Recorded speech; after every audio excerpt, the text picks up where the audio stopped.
Hola, hola, mis estimados y estimadas estudiantes. Tengan todo la mejor de las tardes. Bienvenido nuevamente. Hola, Brian. Bienvenido ¿Qué tal, nuevamente. licenciado? Buenas tardes. Hola, Merlin, perdón. Buenas tardes. Hola, Cristian. Buenas tardes, licenciado. Hola, Milcar, a todos y todas. Buenas Buenas tardes. tardes, licenciado. Dora. Buenas tardes, licenciado. Hola, Damaris. Buenas tardes. Buenas tardes, licenciado. Hola, Edwin. Buenas tardes. Sean todos bienvenidos, patojos y patojas, nuevamente a esta clase de Derecho Procesal Penal 1. Vamos a continuar. Miren, jóvenes, Dina, hola, buenas noches o buena tarde. Miren, patojos y patojas, el tiempo nos está premiando. Yo el día de hoy recibí una comunicación de la coordinación de octavo a décimo semestre, en donde Luis Fernando, buena tarde, en donde ya nos pasaron un calendario preliminar de evaluaciones y en esos semestres inician el 21 de agosto. Ya a unos días, ¿no, patojos? Vamos a ver. Sería de este lunes que viene en 15 días. La verdad es que para desarrollar contenido muy poco tiempo, pero bueno, tenemos que ver qué hacemos. Porque pues definitivamente acabamos de iniciar y ya vamos a evaluarnos. Yo creo de que en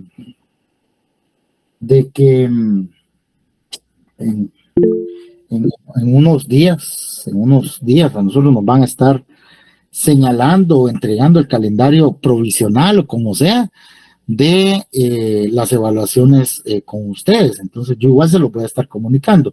Preliminarmente ahorita nada más les informo lo relacionado a las evaluaciones en otros semestres que no es el de ustedes, ¿verdad? Pero eso ya nos da a nosotros un parámetro de fechas, jóvenes. Puede ser de que sea antes, de que empecemos antes con ustedes o empecemos después, ¿verdad? Ya eso lo iremos viendo.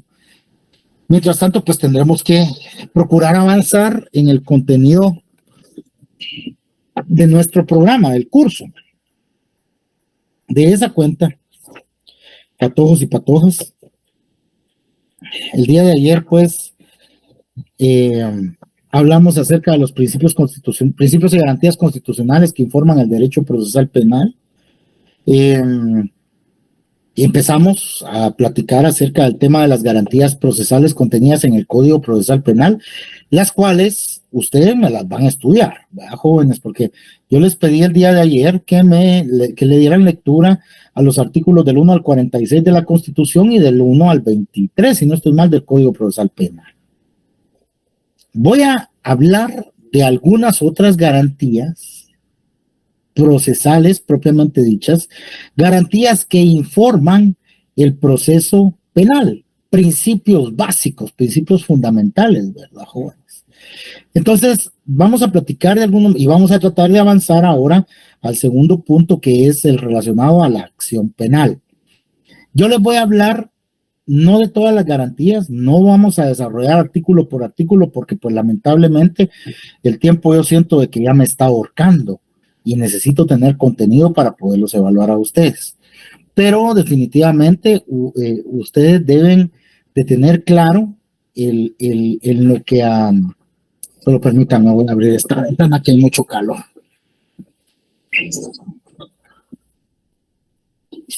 Ahí estamos. Entonces ustedes deben de estar claros en lo que a los principios o garantías, en lo que a principios o garantías procesales se refiere, patojos y patojos. Es decir, hay que saber para qué sirven, ¿verdad, jóvenes? Cómo aplicarlos ya en la práctica. Veremos algunos el día de hoy y vamos a dejarlos a ustedes que analicen detenidamente cada uno de ellos. Y como les dije el día de ayer, esos 23 artículos que yo les estoy señalando acá, que constituyen las garantías que informan al proceso penal, son fundamentales, jóvenes. Esto ustedes sí lo tienen que saber sí o sí, es decir, tiene que estar con ustedes sí o sí.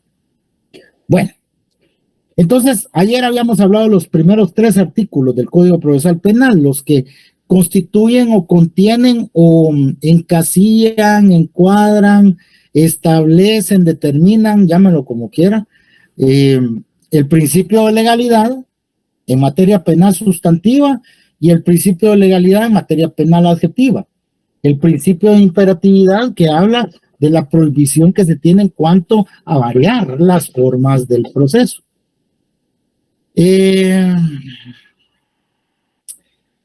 Luego tenemos acá aquello, o mejor dicho, tenemos otros principios procesales que la ley, que el propio Código Procesal Penal establece o regula. Solo déjenme, voy a verlo, esta información que me mandaron acá, a ver si no es algo para ustedes también. Vamos a ver.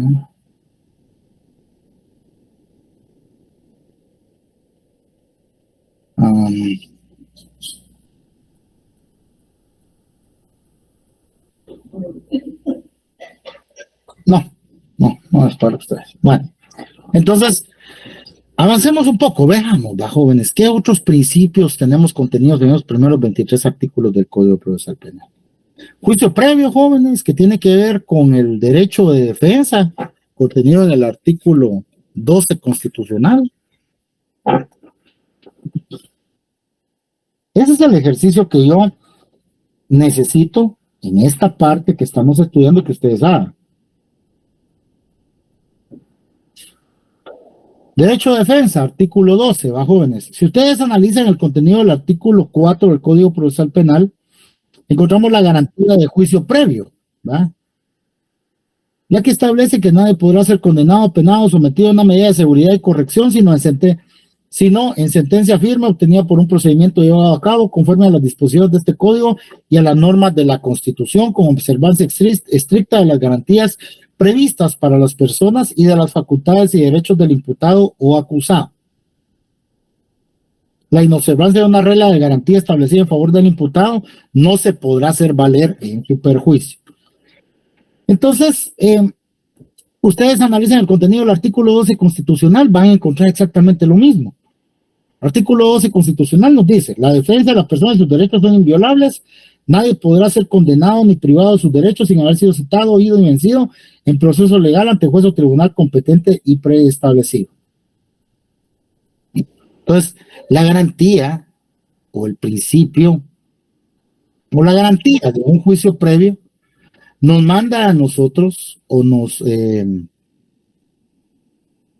posiciona dentro del proceso penal en una esfera o dentro de un ámbito de respeto absoluto hacia el presupuesto de que para obtener una sentencia penal, una pena en contra de una persona, esta persona debió previamente de haber sido citada, oída y vencida en juicio. Merlin González me dice, podría ser también el artículo 20 del Código Procesal Penal, precisamente es lo mismo Merlin. Mire, sin verlo, yo estoy seguro de que usted se está refiriendo a la legítima defensa, al derecho de defensa, sí, pues al derecho de defensa que establece el propio Código Procesal Penal.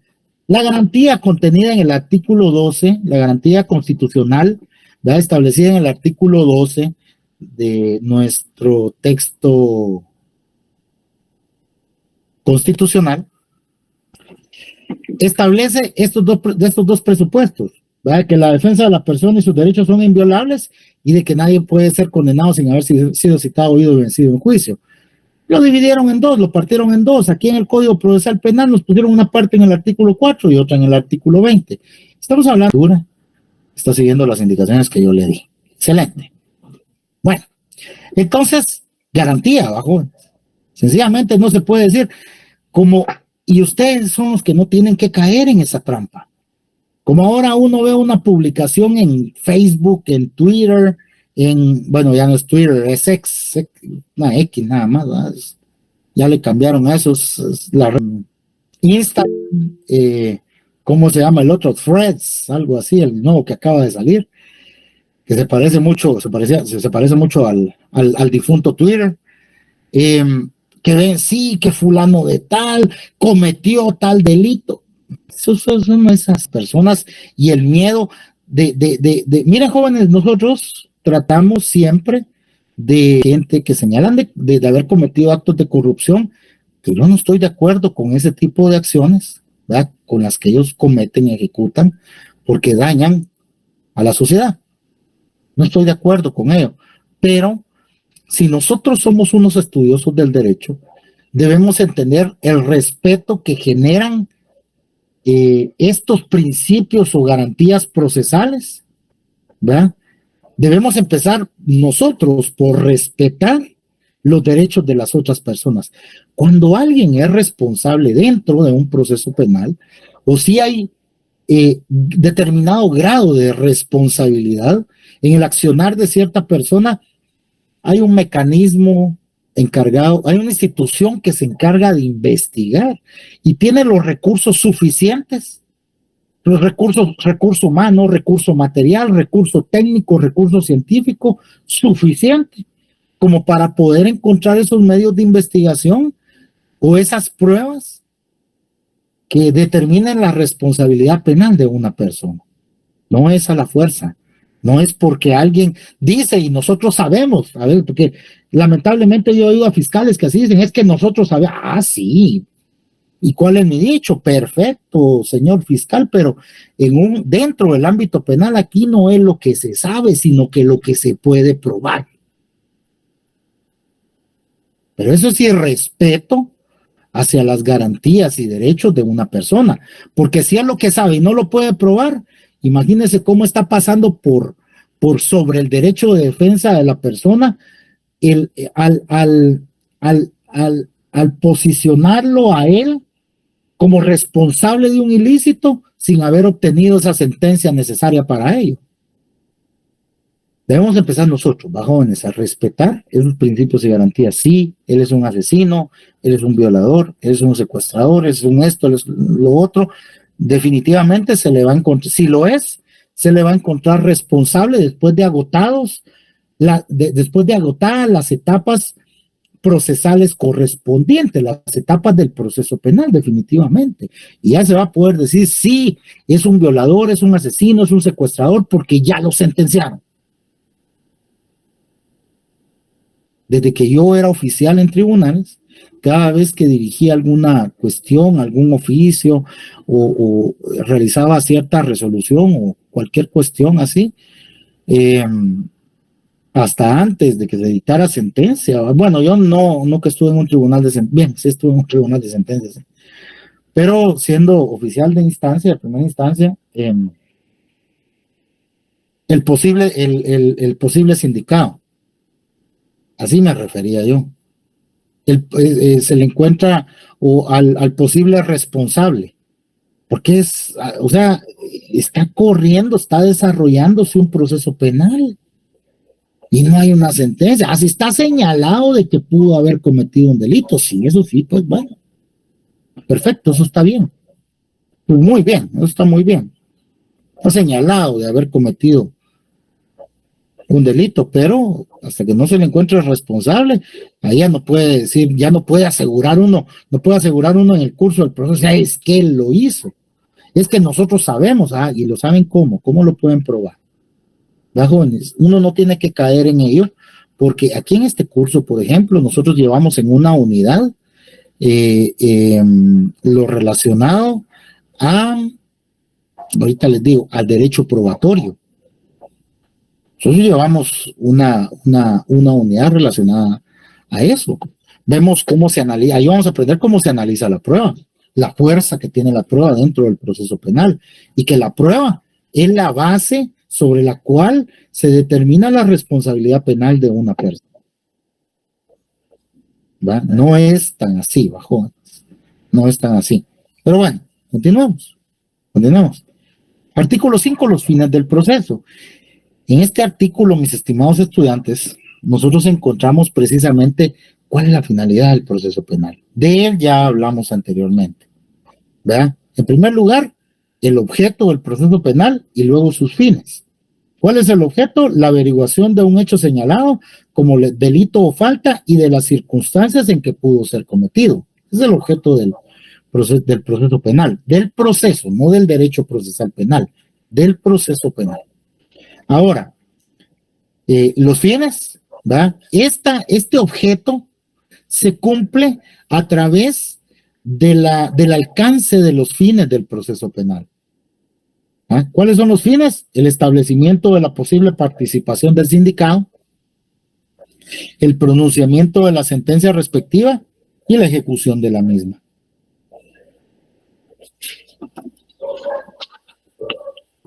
Acá algunos algunos colegas han hablado, se han referido a que uno de los fines del proceso penal debería de ser también lo relacionado a la reparación de la víctima, conforme lo establece el artículo 124 del Código Procesal Penal. Lamentablemente en el cuerpo del artículo no fue incluido, ¿verdad? Entonces, pues no tenemos más que integrar aquel artículo y darnos cuenta que efectivamente una de las finalidades, pero esto ya está fuera de lo que el propio artículo establece, jóvenes. Una de las finalidades del proceso penal, pues con las reformas realizadas en el año 2011, dentro de la cual incluyeron la figura de la víctima en lugar del actor civil, una de las finalidades, pues especialmente la reparación. ¿Y cómo entendemos o cómo podemos llegar a esa conclusión? Para que el sindicado en algún momento pueda gozar de cualquier beneficio procesal como un procedimiento abreviado, una suspensión condicional de la persecución penal, un criterio de oportunidad, una aceptación de cargos, el sindicado debe de reparar el daño ocasionado con la comisión del delito. Esos son requisitos que la propia ley establece para el otorgamiento de estos beneficios procesales, jóvenes. Entonces, la víctima es un sujeto procesal importante dentro del proceso penal. ¿Verdad? Muchas de las actividades que se realizan o que se desarrollan con ocasión de un proceso penal tienen que ver con la víctima. Jóvenes. Pero bueno, este artículo también contiene, en su segundo párrafo, en su último párrafo, contiene el principio o establece el principio de tutela judicial efectiva. Fíjense, jóvenes. La tutela judicial efectiva, como se los indicaba el otro día, consiste en el seguimiento que el juzgador debe de realizar a la efectiva observancia y aplicación de los principios, garantías y derechos inherentes tanto al sindicado como a la víctima, ¿verdad? Es decir, un juez de garantías, porque así se les denomina, está obligado a velar porque las pretensiones tanto del sindicado como de la víctima sean observadas, sean resueltas y más aún se le respeten a estos dos sujetos procesales sus derechos, garantías y sean aplicados los principios procesales respecto a ellos también, cualquier principio de defensa, principio del debido proceso, principio de imperatividad, que eso se aplique al respecto. El juez es tutelar de esos derechos, garantías y principios. Él debe de velar, no solo porque se le resuelvan porque las pretensiones de la víctima o del sindicado se les resuelve y se les diga, si es que usted me está pidiendo esto, y yo le digo que sí, está bien porque tiene razón, y la víctima me pide esto, pues sí, tiene razón. No, pero también en el desarrollo del proceso penal, alguien más pide cosas, el Ministerio Público, y el Ministerio Público pide cosas en contra ¿de quién? Del sindicado. Y atendiendo al principio de objetividad en relación a la institución, al Ministerio Público, atendiendo al principio de objetividad contenido en el artículo 108 del Código Procesal Penal, esta institución aún en favor del sindicato debería de formular peticiones, cosa que muy poco será. O sea, si yo lo he visto, sí lo he visto, que el Ministerio Público pida algo a favor del sindicato, yo lo he visto, pero muy poco, ¿verdad, jóvenes? Bueno, entonces, fines del proceso. Contiene el principio también de tutela judicial efectiva. Eso ustedes anótenlo ahí arriba del último párrafo, ahí pongan principio de tutela judicial efectiva. Posterioridad del proceso íntimamente ligado con el principio de legalidad, contenido en el artículo 2 del Código Procesal Penal. Solo después de cometido un hecho punible se iniciará proceso por el mismo. Íntimamente ligado con el artículo 2 del Código Procesal Penal. Independencia e imparcialidad. Esto se refiere a los jueces. ¿Y con qué artículo constitucional está ligado este principio, patojos y patojas?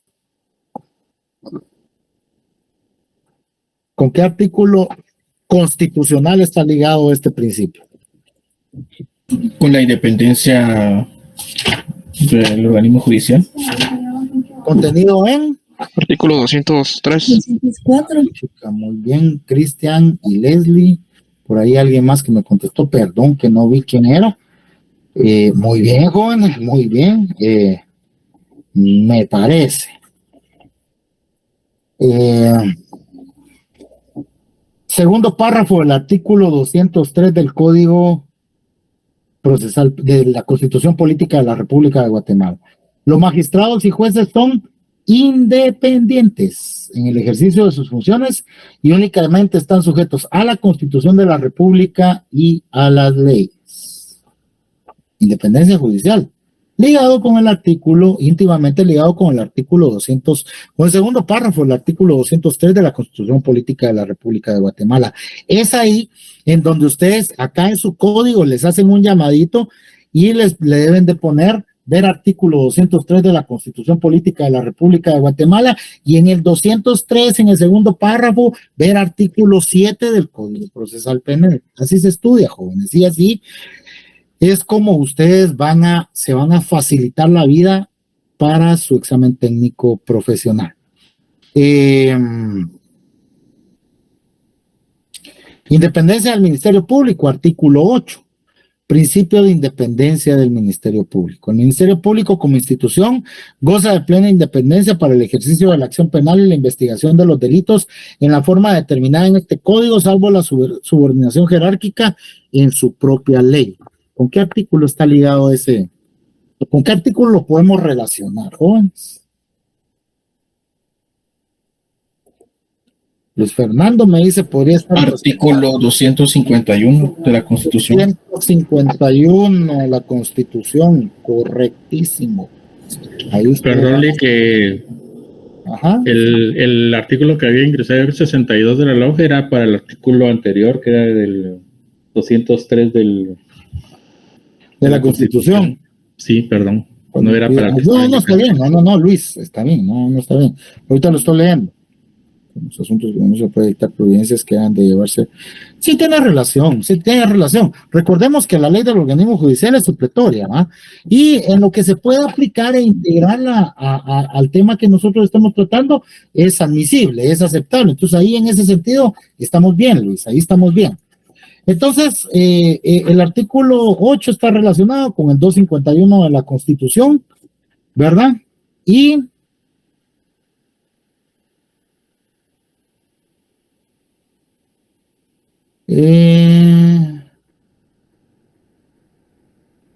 tiene que ver con los artículos 1 y 5 de la Ley Orgánica del Ministerio Público. El artículo 1 de la Ley Orgánica del Ministerio Público dice: el Ministerio Público es una institución con funciones autónomas. Eso es lo que a la institución le otorga su independencia para accionar. Porque al ser autónomos ellos, realmente el tema de la autonomía aquí en este país no funciona, jóvenes, per se no funciona como tal. Porque déjenme decirles algo, para que una entidad sea autónoma debe de generar sus propios ingresos, no debe depender económicamente de nadie, y aquí no se da el caso, porque el Ministerio Público depende directamente del Ejecutivo en lo que a presupuesto se refiere. Entonces, esto es más como una utopía. Las municipalidades no son autónomas, depende también del presupuesto que le da el Ejecutivo. Entonces, pero este es tema de derecho administrativo. Entonces, el Ministerio Público es una institución con funciones autónomas, promueve la persecución penal y dirige la investigación en los delitos de acción pública. Además, vela por el estricto cumplimiento de las leyes del país. Artículo 5. El Ministerio Público es único e indivisible para todo el Estado. Se organiza jerárquicamente. En la actuación de cada uno de sus funcionarios estará representado íntegramente. Ahí está. Ahí está. Entonces, sí, el Ministerio Público es independiente, actúa con total independencia en el ejercicio de su función. Su función es investigar, promover la persecución penal pública, ejercitar la acción penal pública en los casos que la ley establece, y en el ejercicio de sus funciones es totalmente independiente. ¿Qué quiere decir eso? Que como a los jueces no se les puede decir cómo actuar, porque a los jueces se les pide que resuelvan de determinada manera, al Ministerio Público no se le puede decir cómo investigar, ¿verdad? Al Ministerio Público, y más cuando los dos funcionarios dicen que son amigos, como dos funcionarios de aquí de Guatemala. Bueno, entonces, así sucesivamente, jóvenes. Nos vamos por el artículo 9, establece el principio de obediencia, que habla de que los funcionarios o empleados públicos deben de guardarle a los jueces y tribunales de justicia el respeto y consideración que por su alta jerarquía merecen.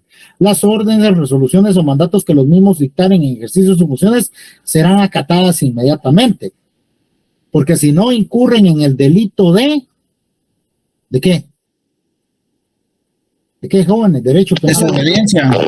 Prevaricato. No, Rosana. Prevaricato es la inclusión de hechos falsos o dictar en sus resoluciones o dictar resoluciones contrarias a la ley. Pero está bien, Rosana. ¿Incumplimiento de labores, o de funciones? ¿Incumplimiento de funciones? ¿Incumplimiento de funciones? No, estamos bien con la desobediencia, Vivian. Damaris. Desobediencia. Exacto, sí, Rodolfo. Sí, Damaris nos dio la respuesta por ahí. Entonces, estaríamos, Vivian y Rosana, con desobediencia. Recordemos que hay dos tipos de desobediencia. La desobediencia cometida por particulares, artículo 414 del Código Penal, y la desobediencia cometida por funcionario o empleado público, artículo 420 del Código Penal. Espérenme, patojos. Después de que había tanto calor, empezó a llover, entonces tuve que cerrar la ventana. Bueno, entonces, estamos en eso. Si no cumple con las órdenes, porque son órdenes emanadas por autoridad en el ejercicio de su cargo. Y al ser así, cuando un funcionario recibe una orden y no la cumple, incurre en el delito de desobediencia contenido en el artículo 420 del Código Penal, que es la desobediencia cometida por funcionarios o empleados públicos. Pero permítanme, no les quiero hablar mentiras. A ver si la mente no me está fallando. Sí es correcto, licenciado. ¿Sí es correcto? Vaya, gracias. Sí, desobediencia por particulares 414 y desobediencia de funcionario empleado público 420. Entonces, esto, óiganlo bien, jóvenes. Esto no limita el derecho que los sujetos procesales tienen de ejercitar o ejercer la vía recursiva dentro de un proceso penal. Es decir, bueno, yo obedezco su resolución, pero tengo derecho a utilizar los recursos que la ley establece porque no estoy de acuerdo con ella. ¿Estamos?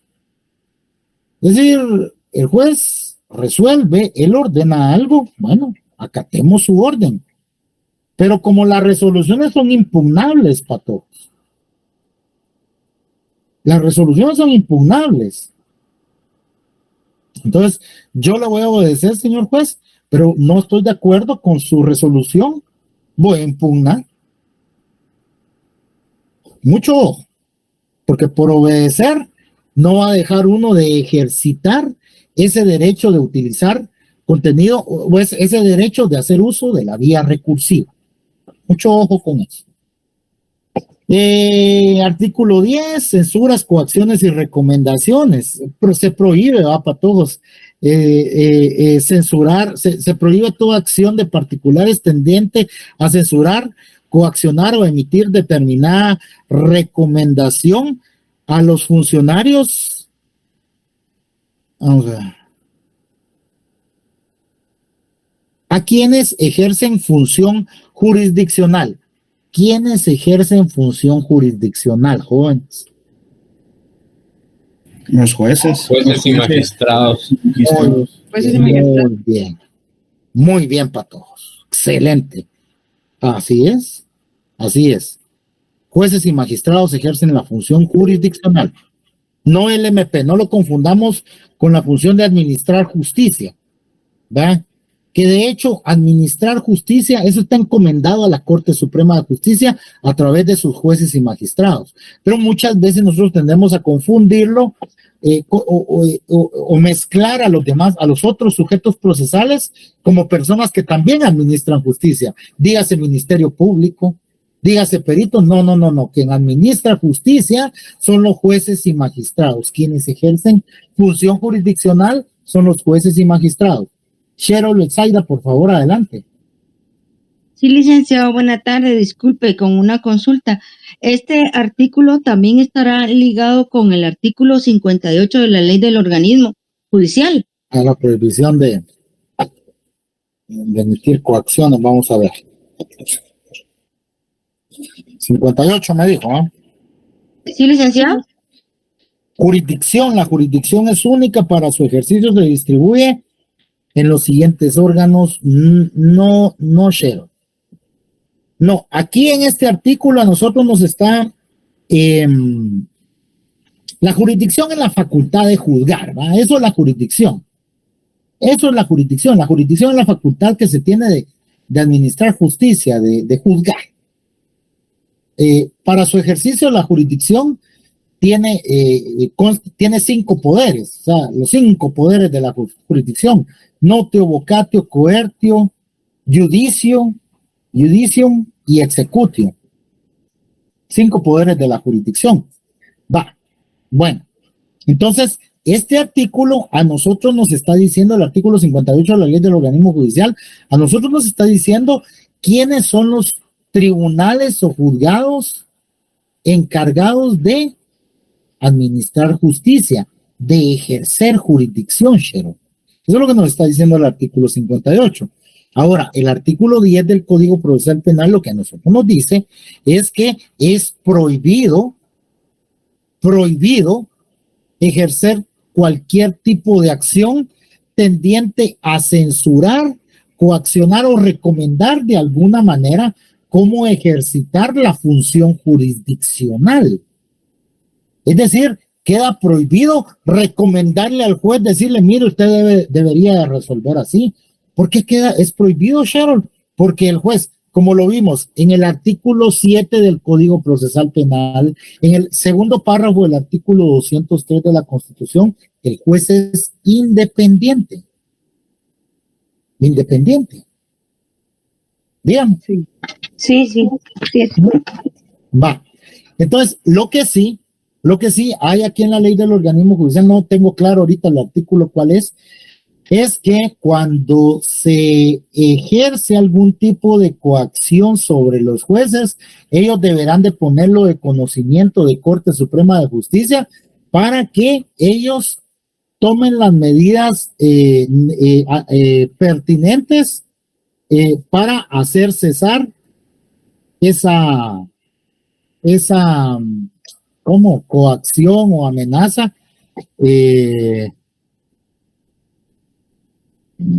Vamos a ver, en conocimiento.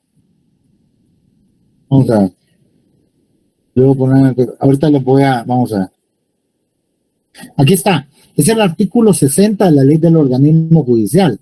Los jueces y magistrados que se consideren inquietados o perturbados en su independencia lo pondrán en conocimiento de la Corte Suprema de Justicia dando cuenta de los hechos al tribunal competente para seguir el procedimiento adecuado, sin perjuicio de practicar por sí mismos las diligencias estrictamente indispensables para asegurar la acción de la justicia y restaurar el orden jurídico. Entonces, ahí está el artículo 60 de la ley del organismo judicial, que ese sí tiene, digamos, cierto tipo de relación con este artículo 10, porque al momento de existir alguna coacción que intimide o inquiete, que perturbe o inquiete la independencia del juzgador, bueno, pues hay que ponerlo en conocimiento de Corte Suprema de Justicia para que ellos tomen las medidas necesarias, dice Alexander Valdés, pero aún así no se cumple. El caso del juez Carlos Ruano, que denunció a una magistrada, ahora él es perseguido por haber denunciado la coacción para otorgar medidas sustitutivas en un caso de su hijo. Bueno, Alexander, la realidad es que ese es un caso muy profundo y es una cuestión que conlleva cierto grado de análisis profundo, diría yo. Pero en su caso, digamos, este juez, aquí es donde yo les digo de que no debemos de caer, va, patojos, va, Alexander. Podrá ser que nosotros nos estemos figurando de que él está siendo inquietado o perturbado o acosado por lo que hizo con la magistrada. Pero, ¿qué tenemos nosotros que pueda sustentar ese dicho? Indudablemente puede ser así, pero si nosotros nos acostumbramos, que fue lo que les dije hace un rato, bajo en lo de las redes sociales, si nosotros nos acostumbramos a formar opiniones, por supuesto que debemos nosotros de ser críticos, y está bien que expresemos cuestiones así como lo que hizo Alexander ahorita acá en el chat. Sí, está bien, ¿va? Tenemos que ser críticos, nosotros tenemos todo el derecho del mundo de formarnos nuestras propias opiniones, pero ya cuando nos toca en algún punto hablar de determinada situación y poner nuestra opinión sobre la mesa, es muy importante, patojos, de que por lo menos, exacto, Cristian, que seamos críticos, pero con fundamentos y sustentos legales, ¿va, patojos? Opiniones propias son respetables y aquí es aceptable todo. Aquí está bien la opinión de Alexander y la de quienes quieran dar. Aquí está bien porque este es un espacio crítico, patojos. Esto es academia, ¿va? Aquí examinamos casos reales para ver cuál es nuestra postura jurídica, pero eso no quita que nosotros también tengamos nuestra propia y muy particular forma de interpretar las cuestiones, ¿verdad? Pero cuando, como les digo, ahí es donde tienen que tener cuidado. Así es que yo no estoy censurando nada, no estoy censurando nada, pero cuando vayamos a dar algún tipo de opinión, pensemos en eso que yo les dije. Aquí nosotros podemos estar seguros de algo, pero aquí no es lo que se sabe. Aquí no se trata de lo que se sabe, aquí se trata de lo que se puede probar, ¿va? Entonces, es práctica recurrente en el periodismo, sí, pero ahorita estuvo bien la intervención de Alexander por el hecho de que nos dio el espacio de poder hablar de esto. Cheryl, por favor, adelante nuevamente. Sí, licenciado, una consulta. En este caso, según este artículo, si el juez se siente coaccionado, ¿se puede recusar? No, mire, Cheryl, eso es distinto, eso lo vamos a ver aquí en un apartado, porque aquí tenemos que hablar de los impedimentos, excusas y recusaciones, pero para ello, cuando un juez se siente intimidado, lo que debe de hacer es lo que dice el artículo 10 y del Código Procesal Penal y el 60 de la Ley del Organismo Judicial. Para que el juez pueda excusarse o para que alguno de los sujetos procesales lo pueda recusar, deberá de concurrir cualquiera de las circunstancias establecidas en los artículos 122, 123 de la ley del organismo judicial. Ahí están las causas de impedimento y las causales de excusas. Entonces, si la intimidación no llega o la perturbación no llega a constituir alguna causa de impedimento o excusa contenida en el Código Procesal Penal, el juez no se puede excusar, tiene que seguir conociendo, solo que va a dar aviso a la Corte de esa perturbación de la que está siendo víctima y la Corte tiene que tomar medidas para protegerlo. Eso es lo que tiene que hacer la Corte. Pero aquí estamos en ámbitos distintos. ¿Sí, Sharon?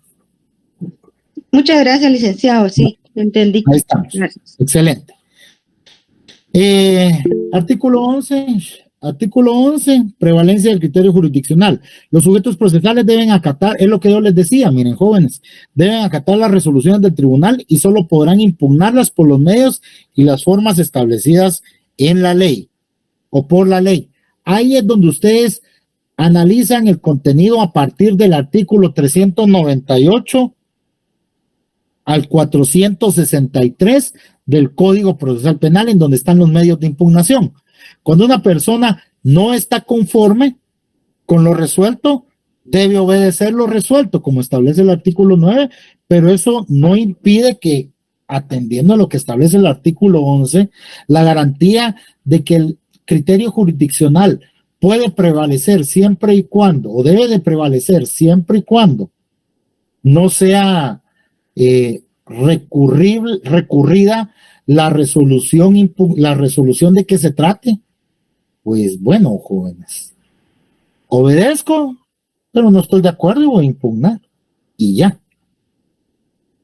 Ya serán 3 magistrados en una sala de apelaciones quienes determinarán si la resolución del juez está adecuada a derecho, respetó y observó todas las garantías y derechos atinentes a la persona que aduce o que manifiesta causarle agravio la resolución, ¿verdad? Ya serán 3 magistrados los que deciden si el juez está de acuerdo o no. Mientras tanto, se obedece. Voy a hablar de 2 artículos más y vamos a pasar a otro tema. ¿Oyeron? Ya lo demás ustedes me lo van a estudiar, pero me lo estudian bien, estos artículos me los estudian bien, por favor. El artículo 11 bis del Código Procesal Penal, que establece el principio de fundamentación. Vean, jóvenes, a veces cuando uno está en audiencia, los jueces hacen esto.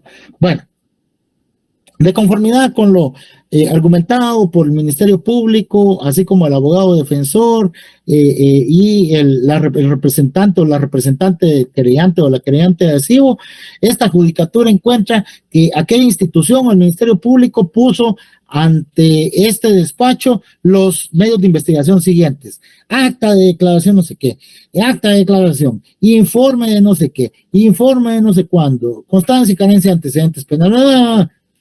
Empiezan a detallar todo lo que está en la carpeta ministerial, en todo lo que constituyen los medios que el MP recabó.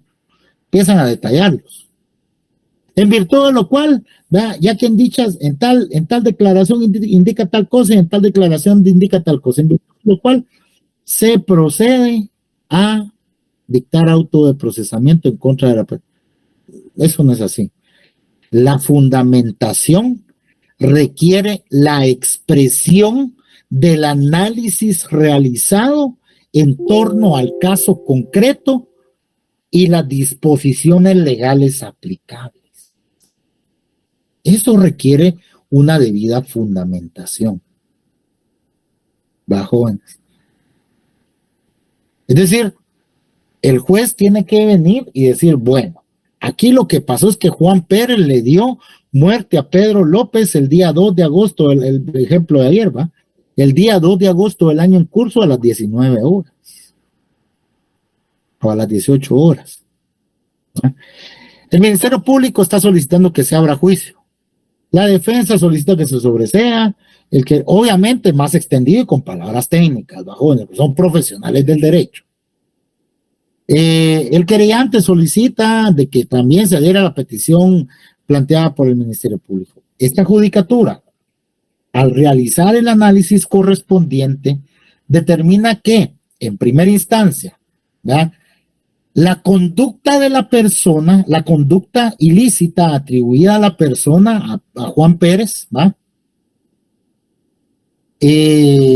puede en determinado momento ser acreditable o tenerse por acreditada, derivado de que, conforme los medios de investigación presentados por parte del Ministerio Público, consistentes en tal y cual, y este otro medio, dentro de los que se contempla o establece o se determina o se encuentra contenida, mejor dicho, la declaración de fulano de tal, quien indica de que efectivamente presenció los hechos el día 2 de agosto del año en curso a las 18 horas, en donde Juan Pérez le dio muerte a Pedro López, tal declaración de tal fulano y tal declaración de tal fulano, estableciendo el artículo 123 del Código Penal que comete el delito de homicidio quien diere muerte a una persona, y en este caso se encuentran los indicios racionales suficientes para creer que la persona del sindicado pudo haber cometido el hecho que se le atribuye. Eso es fundamental.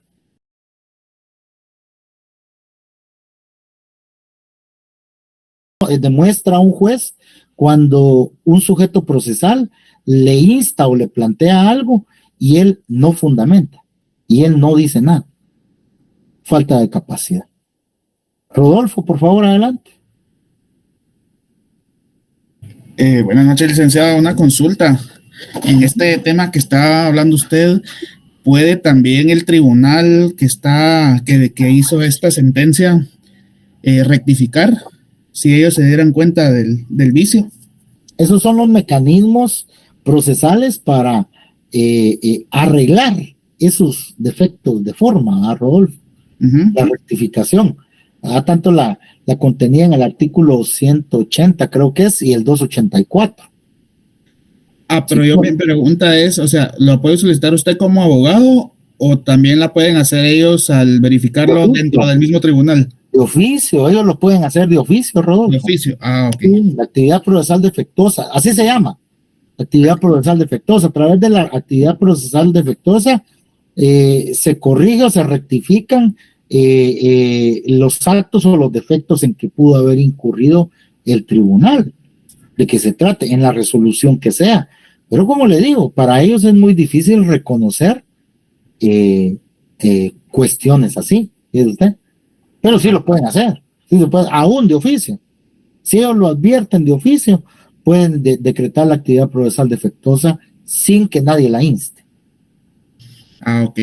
Y una pregunta, esto si ellos lo rectificaran dentro del mismo tribunal, ¿siempre tienen que añadirlo y notificar a las partes? O sea, siempre se va a saber de que hubo un error. Por supuesto. O sea, ese es un derecho. Esa es parte de lo que el principio de tutela judicial efectiva implica, que el juez esos errores no los puede ocultar, porque puede ser que esa rectificación no sea conveniente para alguna de las partes de los sujetos procesales y quieran ellos ejercitar cualquier otro mecanismo legal para dejarla sin efecto. Pero ¿cómo lo van a hacer si no se les notifica? De no hacerlo, el tribunal incurre en responsabilidad penal inclusive. Entonces, se tiene que notificar. Eso no se puede quedar así. Aquí muchas veces, miren, jóvenes, malamente, con esto de las audiencias unilaterales, agarran y solo le notifican a la parte que lo pide. No, hombre, si aquí es un proceso cuyo sistema procesal, dentro del cual opera el sistema procesal mixto. Acá el contradictorio es un principio fundamental. Pero como al MP no le alcanzaron 2 meses que le dieron para investigar, la persona está detenida, todavía quedaba chance de poder investigar un mes más. Ahí van a pedir una figura que no existe en el Código Procesal Penal, la ampliación del plazo de investigación. Eso no existe. ¿Y saben qué, jóvenes? Los tribunales, porque para mí eso es erróneo.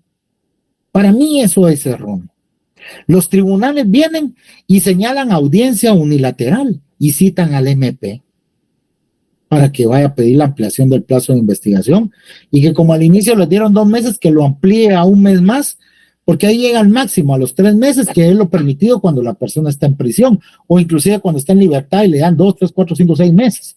Pero si ustedes se dan cuenta y analizan el contenido del artículo 82, en el numeral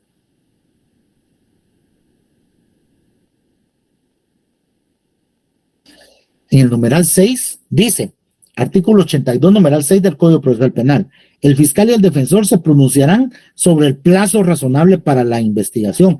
El fiscal y el defensor. Entonces, ¿por qué si el MP llega a pedir solo él la ampliación del plazo de investigación, no citan al defensor? Y eso todos los juzgados lo hacen, jóvenes. Y es una figura que no está establecida en el Código Procesal Penal.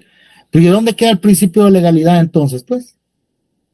¿Dónde está el respeto que los jueces le deben observar a la ley? Que ellos pueden actuar únicamente en cuanto a lo que la propia ley le establece. Si en la audiencia de declaración el fiscal y el defensor discutieron acerca del plazo razonable de investigación, ¿por qué posteriormente, cuando el Ministerio Público dice que no le alcanzó el tiempo para investigar y que me den 1 mes más, ¿por qué no citan al defensor? No lo citan. Y no de primero los dos discutieron eso ahí en audiencia, ¿ve? ¿Y por qué después lo hacen solo ellos? Entonces, esa es una grave violación al derecho de defensa, Rodolfo. Grave violación al derecho de defensa. Estamos hablando de los casos en los que, digamos, hay un error y no notifican. Muy bien, Miguel, no se aplica el principio de igualdad y vulneran el derecho de defensa. Excelente, Miguel Ángel. Así es. Entonces, o sea, ¿cómo es la cosa? ¿Cómo está la cuestión? ¿O somos iguales ante la ley o no lo somos? El tribunal se equivoca, lo tiene que hacer saber.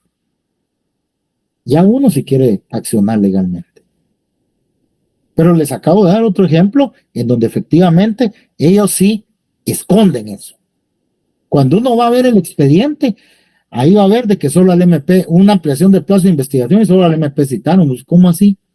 Yo sí me pongo brincón, fíjense, joven, ¿y cómo así? Si eso lo discutimos los dos ahí en la audiencia de declaración. Ah, sí, le salen con una tontería, le dicen a uno. Alexander. Ahorita vamos a ver lo que dice el comentario de Alexander. Una tontería le dicen a uno, miren, jóvenes. Es que el Ministerio Público es el que tiene el monopolio de la investigación. Si es que eso yo no lo estoy discutiendo. Yo lo que estoy discutiendo es que por qué, si en la declaración se garantizó el contradictorio para discutir en base al plazo razonable de investigación, y aquí citan solo al MP para pedir que mi patrocinado esté 1 mes más en prisión, eso le afecta a él. ¿Por qué no me citaron? Porque yo lo que quiero ver como abogado defensor es qué es lo que va a investigar el MP, porque no me tiene que decir cuál es su línea de investigación, pero sí cuáles medios de investigación ha practicado, cuáles piensa practicar en ese plazo, si practicó alguno, cuándo lo pidió y la fecha, para ver si efectivamente no fue en los últimos días, si es que no me han dado el informe. Una serie de cuestiones, jóvenes. Eso lo puede discutir el abogado. Ah, no, pero no, porque solo el MP es el que investiga. Dios santo, o sea, aquí yo les estoy enseñando cómo deben ser las cosas, jóvenes. Cómo deben ser. Y aquí yo les estoy mostrando la manera en la que ustedes pueden defenderse frente a eso. Cuando ustedes les toque, porque es difícil, jóvenes, luchar contra el sistema. Difícil, muy difícil. Alexander, justo lo que dice Eli, que ocurrió con el ex jefe de la Fiscalía contra la Corrupción, está en prisión preventiva, pasaron los 2 meses de plazo y la semana pasada ampliaron a 1 mes y la persona sigue detenida. Y le aseguro que no citaron a su abogado defensor. Si vamos a ver esa audiencia, se lo aseguro, ni a él lo citaron tampoco, y eso que a él le afecta. ¿Ah? Y no se lo está inventando uno porque inicialmente ese plazo de investigación se discutió en audiencia, todos. Entonces, ¿por qué lo tienen que hacer a escondidas después? ¿Ah?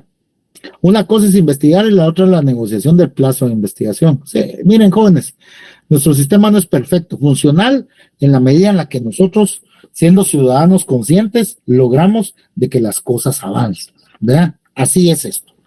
Último principio que vamos a ver acá ahorita, porque vamos a empezar con otro tema. Artículo 14. Dígame, Edwin, antes de que empecemos.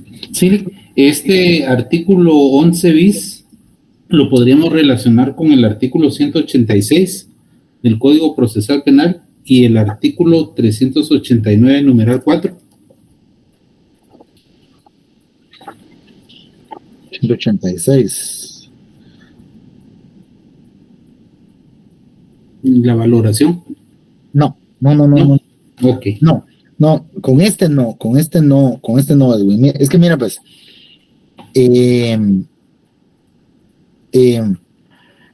este artículo aplica mucho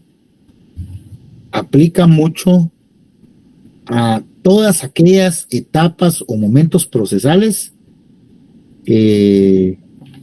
o a todas aquellas etapas, o puede ser aplicado dentro de todas aquellas etapas o momentos procesales, hasta en tanto no se haya dictado sentencia, porque hasta que se dicta sentencia es cuando se valora la prueba. Entonces, este artículo está hablando de valoración de prueba. Okay. Aquel es de valoración o de análisis de medios de investigación. Si bien es cierto, habla de medios de prueba, fíjese Edwin, habla de medios de prueba, realmente este es aplicable en la etapa preparatoria, en la etapa intermedia, en lo que a la sentencia se refiere, fíjese Edwin, de que más adelante nosotros vamos a analizar un artículo, no me acuerdo si es el principio de congruencia, el 388 del procesal penal o es otro, en donde establece los requisitos de la sentencia y habla de que la sentencia debe de encontrarse debidamente fundamentada, es decir, y ese instrumento, esa resolución, mejor dicho, la sentencia, es el único en donde se valora prueba. Me dijo usted el 390 y ¿qué me dijo? El otro. 389, numeral 4. 389, numeral 4. Vamos a ver qué es lo que dice este. Requisitos de la sentencia. La sentencia contendrá la mención del tribunal. El numeral 4. Los razonamientos que inducen al tribunal a condenar o absolver. Tendríamos casi que en el anterior va dentro del proceso. Sí, no, mire, Edwin, indiscutiblemente al momento de dictar una sentencia hay que fundamentarla. Eso sí, no se lo voy a negar. Y de hecho, de este artículo era el que estaba hablando, cerca le pegué, mira, el 388 le había dicho yo, es el 389. Entonces, estos razonamientos deben de contener una fundamentación. La fundamentación ya la vimos aquí expresada en el artículo 11 bis. Aquí se los amarramos. Estos dos sí los amarramos, pero como le digo, ya este artículo 389 establece propiamente cuáles son los requisitos de la sentencia. Y uno de los requisitos que no puede faltar es esa fundamentación. Ahora, en cuanto al 186, ese no. Ese es otro rollo. Ese 186 sí lo amarramos con el numeral cuarto del 389. Hacemos mejor ese amarre, dijeran los muchachos, porque ahí es donde en este momento, dentro de estos razonamientos que deben de estar debidamente fundamentados, el tribunal va a valorar los medios de prueba aportados para sustentar su resolución. Más o menos así iría. O sea, el 389 jala el 186. El 389 jala el 11 bis. Pero el 11 bis no se relaciona con el 186. Porque como le digo, vamos en una o dos clases más, vamos a ver específicamente lo que a medios de investigación y pruebas se refiere. Okay. Vamos a ver ya más específicamente. Gracias. Pero muy bueno su aporte. Muy bueno. Entonces, así rapidito. Artículo 14, jóvenes, tratamiento como inocente. Este artículo es importantísimo. Importantísimo. Este, si bien es cierto, contiene o desarrolla el contenido del artículo 14 de la Constitución Política de la República de Guatemala, ajá, lo desarrolla. Perdón que lo interrumpa, nos tocaba el artículo 12. No, ya no, es que me estoy saltando. Ok, perdón. Es que necesito empezar a hablar de la acción penal el día de hoy. Ajá. Entonces, con este vamos a finalizar y ya ustedes me lo leen los demás.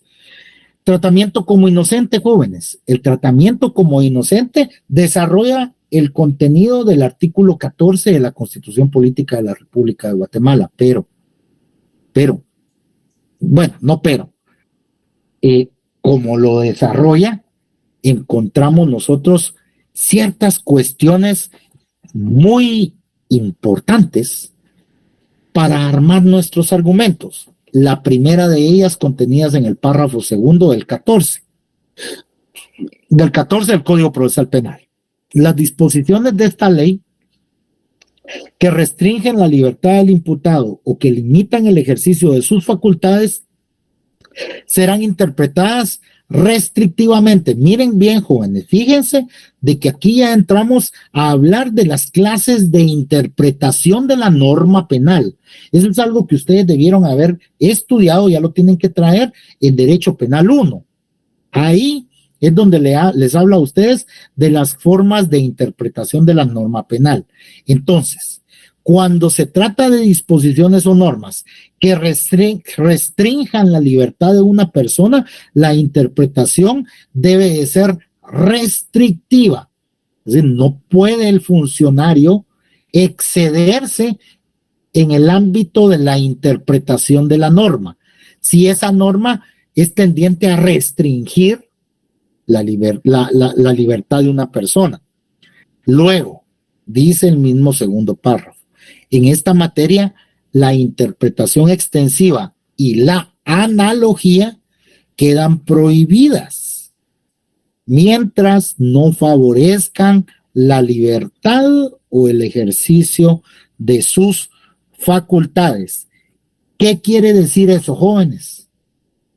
Entonces, si interpretamos una norma de manera extensiva o si aplicamos, porque la analogía casi se puede aplicar en materia procesal penal, no en materia penal, sustantiva, no, materia procesal penal.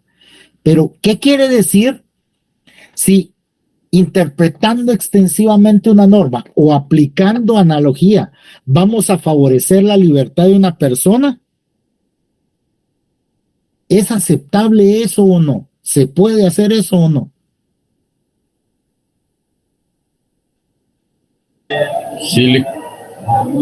Sí, ¿por qué, Álvaro? Porque dice que la interpretación extensiva y la analogía quedan prohibidas mientras no favorezcan la libertad o el ejercicio de sus facultades. Excelente, Álvaro. Así se contesta, dijo el programa de aquel profesor. Excelente, así es. O sea que sí es permitido interpretar extensivamente la norma. Ahí es donde ustedes tienen que ir a refrescar un poco lo relacionado a la interpretación restrictiva, interpretación extensiva de la norma penal. Ahí es donde ustedes tienen que refrescar un poco. Pero sí es permitido. Si permite la libertad de la persona, sí es permitido hacerlo. ¿Va?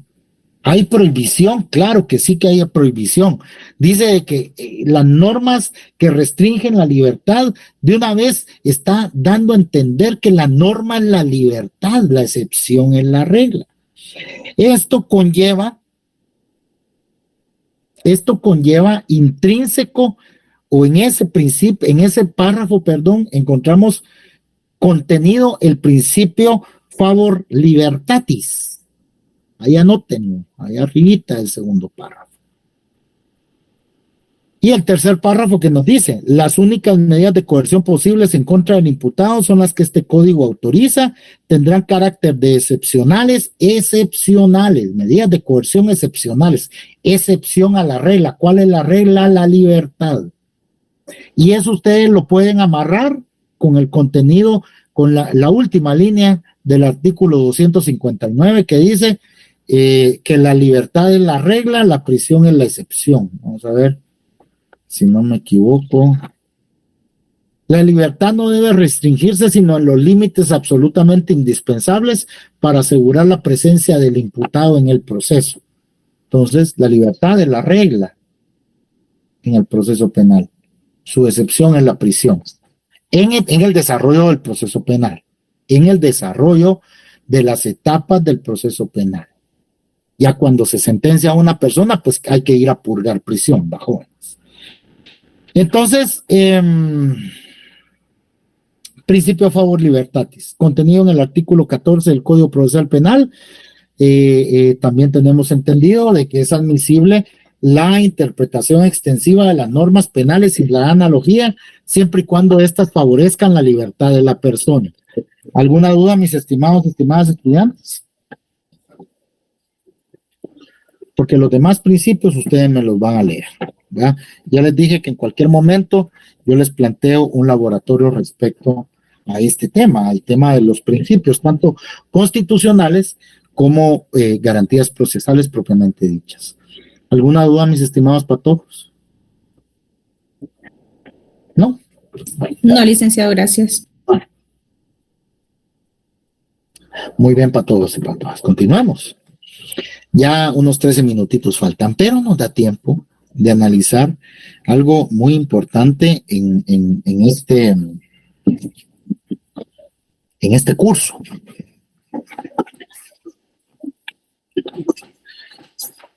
Lo que al tema de la acción penal se refiere. Una definición muy genérica que lo encontramos en el Diccionario de Ciencias Jurídicas, Políticas y Sociales en lo que a este tema se refiere de la acción penal, patojos, es que el diccionario del jurista Manuel Osorio es que la acción penal es la que se ejercita para establecer la responsabilidad criminal y en su caso la civil ocasionada por la comisión de un delito o falta. Eso es lo que dice él en lo que a acción penal se refiere. ¿Qué dicen ustedes? ¿Qué piensan ustedes? ¿Qué se figuran ustedes en relación a este tema? Es decir, ¿qué es la acción penal, patojos? Para mí sería la que ejerce la que ejerce el Ministerio Público. Sí, muy bien, Amilcar. Muy bien, para mí sería la ejecución de los mecanismos del Estado para la persecución penal y su finalidad la verificación de la verdad. Gracias, Juan Pablo. ¿Alguien más, patojos y patojas? ¿No? Va. Mira pues. Massari, que es otro jurista, les voy a dar algunas definiciones para que ustedes tomen por ahí la idea de lo que acción penal se refiere. Massari expresa que en sentido amplio la acción puede definirse como el poder jurídico de activar el proceso a fin de obtener sobre la red deducía un pronunciamiento jurisdiccional. La idea de activación del proceso se entiende del órgano jurisdiccional. Luego, había encontrado yo otra por aquí.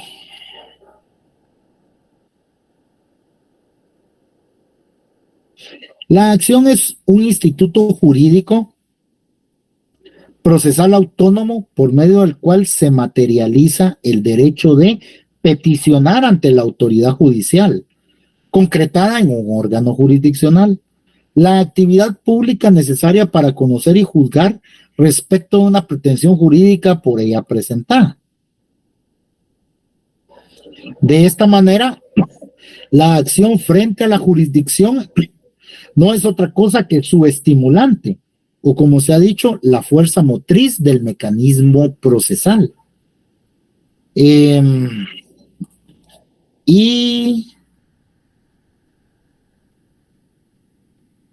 una última que yo había visto así muy buena.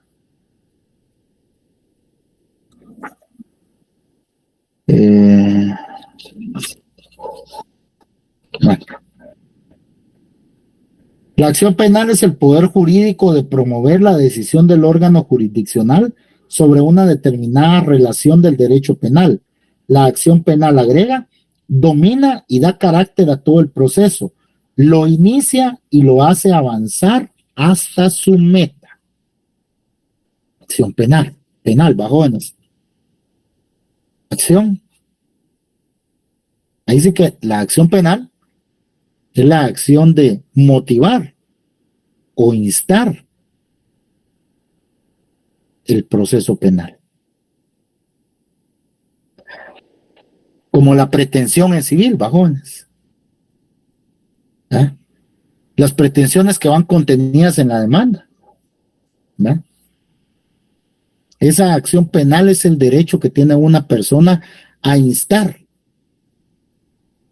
al mecanismo estatal para obtener determinada pretensión en nuestro ámbito, dentro del marco penal, dentro del ámbito penal, para obtener determinada pretensión relacionada a la posible comisión de un delito.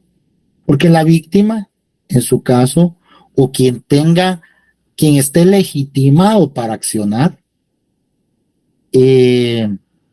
pues obviamente espera obtener algo, jóvenes. Nosotros como víctimas de un delito esperamos obtener algo, resarcimiento como víctimas, atendiendo a la figura de la reparación digna, es probable el resarcimiento, probable que querramos eso, es probable de que nosotros simplemente querramos justicia y no nos importe que ese daño, por ejemplo, patrimonial, tal vez que hayamos tenido, no sea resarcido, sino que lo que queremos es que la persona, pues, a la persona se le imponga alguna pena, ¿verdad, Pato?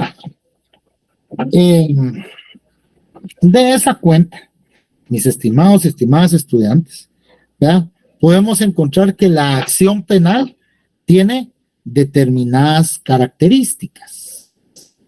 La acción penal. En primer lugar, es pública.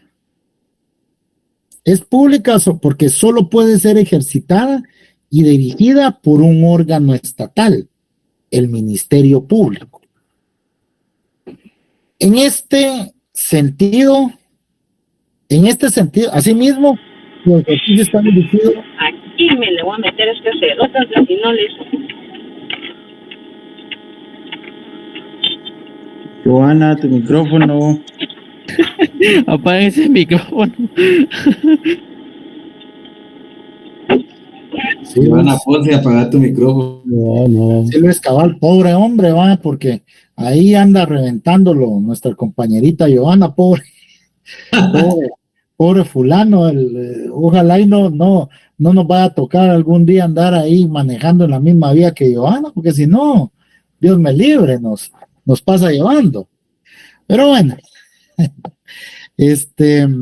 bueno, es pública llevando el caso de divorcio, cabal, dice, efectivamente.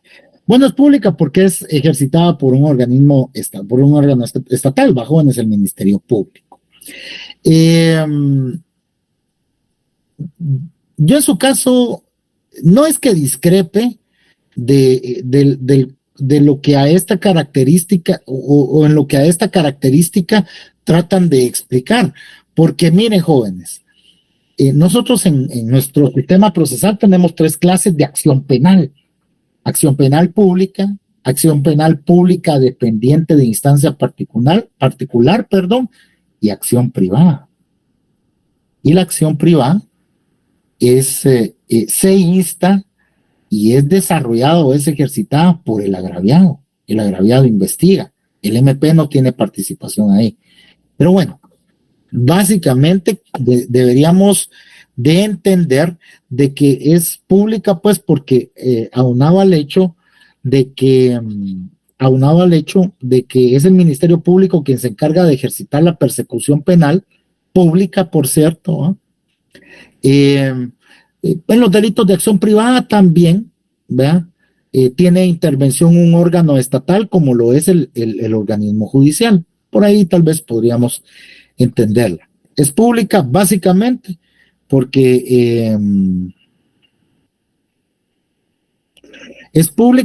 básicamente tiende a satisfacer un interés general o colectivo, ¿verdad? También. Básicamente, como les decía, es pública porque es el Ministerio Público quien la ejercita. Ellos tienen el monopolio del ejercicio de la persecución penal o el ejercicio de la acción penal pública, conforme al artículo 251 de la Constitución Política de la República de Guatemala. Es única porque el proceso penal no admite una pluralidad o concurso de acciones. Se estima que es única porque se utiliza una sola acción penal para todos los ilícitos, sin importar las características de este, es decir, no existe una acción penal especial para cada delito cometido. Excepto la división que yo más en la próxima clase, porque ya solo 3 minutos nos quedan, se las voy a explicar, ¿va? Porque hay una acción penal pública dependiente de instancia particular, y como les digo, la acción privada. Pero eso es un poco sencillo y no requiere un estudio a fondo. Sin embargo, ustedes sí tienen que saber cómo clasificar, acorde al delito cometido, cómo se va a clasificar la acción que se va a ejercitar.